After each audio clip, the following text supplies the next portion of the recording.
Hello நாட்டீஸ், welcome to ups நாட்டி vibes. இன்றைக்கி ஒரு மட்டன் வச்சு ஒரு க்ரீன் கறி, க்ரீன் கிரேவி எப்படி செய்கிறதுன்னு பார்ப்போம். வெரி சிம்பிள் அண்ட் ப்ரெஷர் குக்கில் பண்ணுறது. ரொம்ப ஈஸியாக குயிக்காக செஞ்சிடலாம். ஒரு ரைஸு, இட்லி, தோசை, சப்பாத்தி, பூரி எதுனாலும் இதுக்கு நல்லாயிருக்கும். எப்படி செய்கிறதுன்னு பார்ப்போம் வாங்க. அதுக்கு முன்னாடி என் சேனலை சப்ஸ்கிரைப் பண்ணாதவங்க ப்ளீஸ் சப்ஸ்கிரைப் பண்ணுங்கள். இப்போ அரைக்கை கொத்தமல்லியை நல்லா க்ளீன் பண்ணிவிட்டு நம்ம இதில் ஆட் பண்ணிக்கலாம். மிக்சர் ஜாரில் இப்போ பேஸ்ட் அரைக்கணும், அதுக்காக தான் நான் இப்போ ஆட் பண்ணுறேன். இதில் இஞ்சி பூண்டு அப்படியே உரித்து நம்ம ஆட் பண்ணுறதா இருந்தாலும் ஆட் பண்ணிக்கலாம்.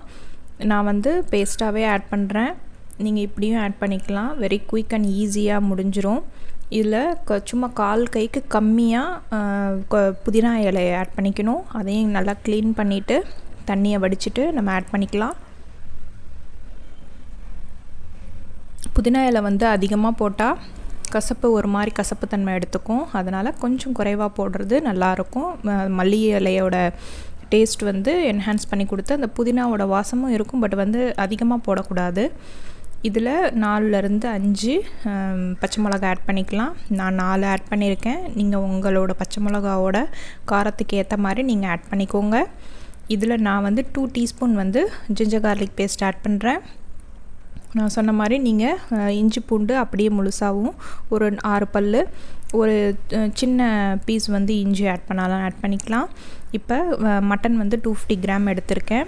அதில் நம்ம தயிர் போட்டு கொஞ்ச நேரம் ஊற வச்சிடலாம். நம்ம தாளிக்கிற வரைக்கும் ஒரு ப்ரெஷர் பேன் எடுத்துக்கோங்க.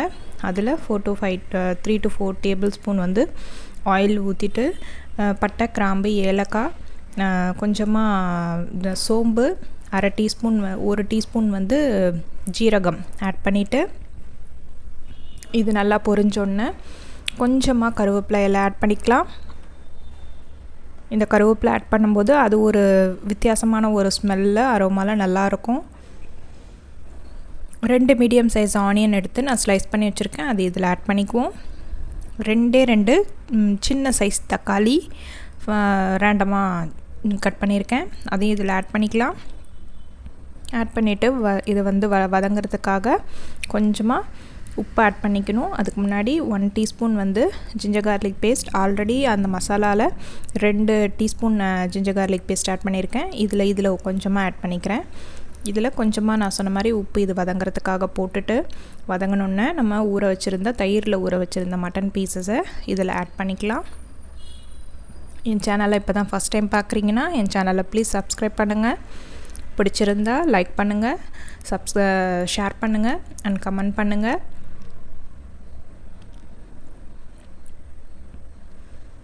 இதை நல்லா வதக்கி கொடுத்துப்போம். இது மீடியம் ஃப்ளேமில் வச்சு நம்ம செய்யும்போது நல்லா டேஸ்ட் நல்லா என்ஹான்ஸ் பண்ணி கொடுக்கும். தயிரில் ஊறும்போது மட்டனோட டெண்டர்னஸ் அப்படியே ரீட்டைன் ஆகும். நல்ல ஜூஸியாக சூப்பராக இருக்கும். இதில் 1/2 டீஸ்பூன் மஞ்சள் தூள், 1/2 டீஸ்பூன் ஜீரக பவுடர். நான் எப்பயும் லைட்டாக ரோஸ்ட் பண்ணிவிட்டு வறுத்து அரைச்சி நான் பாக்ஸில் ஸ்டோர் பண்ணி வச்சுக்குவேன். அந்த ஜீரக பவுடர் கொஞ்சமாக, அப்புறம் ஒரே ஒரு pinch garam masala powder add பண்ணிக்கலாம். ஆல்ரெடி நம்ம ஹோல் கரம் மசாலாஸ் முழுசாக நம்ம நிறையா ஆட் பண்ணியிருக்கோம். அதனால் ஒரு பிஞ்ச் இதில் ஆட் பண்ணால் போதும். இதில் 2 டீஸ்பூன் தனியா பவுடர், கொரியாண்டர் பவுடர். வேறு திக்னஸ்க்கு வேறு எதுவுமே கிடையாது, இந்த கொரியாண்டர் பவுடர் மட்டும்தான். இன்னும் உங்களுக்கு திக்காகவே வேணும், அதாவது கிரேவியே எனக்கு வேணாம் அப்படிங்கும்போது நீங்கள் இந்த தனியா பவுடரை நீங்கள் ஸ்கிப் பண்ணிவிட்டு டைரெக்டாக அந்த இது ஆட் பண்ண தேவை கிடையாது. எனக்கு கிரேவியோடு வேணும், அதனால் நான் 2 டீஸ்பூன் கொரியாண்டர் பவுடர் ஆட் பண்ணியிருக்கேன். இதெல்லாம் நல்லா மிக்ஸ் பண்ணி கொடுத்துட்டு நம்ம ஆல்ரெடி அரைச்சி வச்சுருக்கோம் இல்லையா க்ரீன் பேஸ்ட், அதை இதில் ஆட் பண்ணிக்கலாம். இந்த குழந்தைங்கள்லாம் பார்த்திங்கன்னா கொத்தமல்லி தனியாக, கருவேப்பிலை தனியாக, இது புதினா எது போட்டாலும் தனியாக எடுத்து வச்சுருவாங்க. இந்த மாதிரி கொடுக்கும்போது மட்டன் சாப்பிட்ட மாதிரி இருக்கும். அதோட பெனிஃபிட்ஸும் அந்த க்ரீன்ஸோட பெனிஃபிட்ஸும் கண்டிப்பாக கிடைக்கும். இது ஒரு தடவை ட்ரை பண்ணி பாருங்கள். இப்போ இதுக்கு தேவையான அளவு வாட்டர் ஆட் பண்ணிக்கலாம். நான் 2 கிளாஸ் ஆஃப் வாட்டர் ஆட் பண்ணுறேன். இதில் இப்போ உப்பு காரம் எல்லாம் இப்போ லிட்டை க்ளோஸ் பண்ணுறதுக்குள்ளே நம்ம செக் பண்ணிக்கணும்.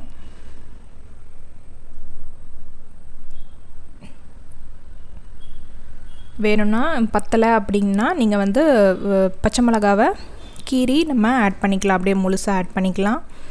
ஃபர்தராக மிளகாய் தூள்லாம் ஆட் பண்ணோம்னா அதோட டேஸ்ட் வந்து சேஞ்ச் ஆகிடும். இந்த கிரேவிக்கான உப்பை நான் இப்போ ஆட் பண்ணுறேன்.